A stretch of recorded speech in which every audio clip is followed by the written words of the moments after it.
longer because of Easter. And I'm so grateful to all of you. You've all worked your bums off, as I said in my acceptance speech, and I make no apology for it, because that's what we did. We walked every street, we knocked thousands of doors, we had thousands of conversations, and it worked.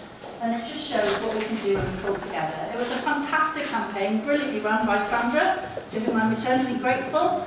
And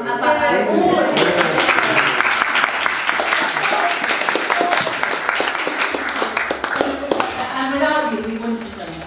And, you know, I can see faces around here who've walked, you know, hundreds and hundreds and hundreds of miles. We've been able to have a Twitter argument with Leighton, which is a little bit poignant now, isn't it, that he lost. But it had to be said that he did lose the mileage argument as well.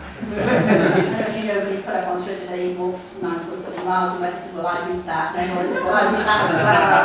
We had to point out that Laura Johnson was spot taking selfies as we count, you know, all that sort of stuff. But honestly, without you, we couldn't have done it. And I'm so grateful. I went and got sworn in yesterday. It was a really proud moment. But it's proud for me, but it's also proud for all of us, because it's so fantastic to keep Swansea West left. So thank you from the bottom of my heart. I just want to make a small presentation to Sandra.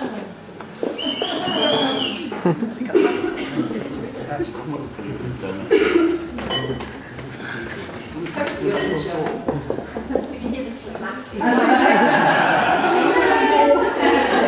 Can you do it all again, please? So you have to hold it like this. Thank you very much indeed.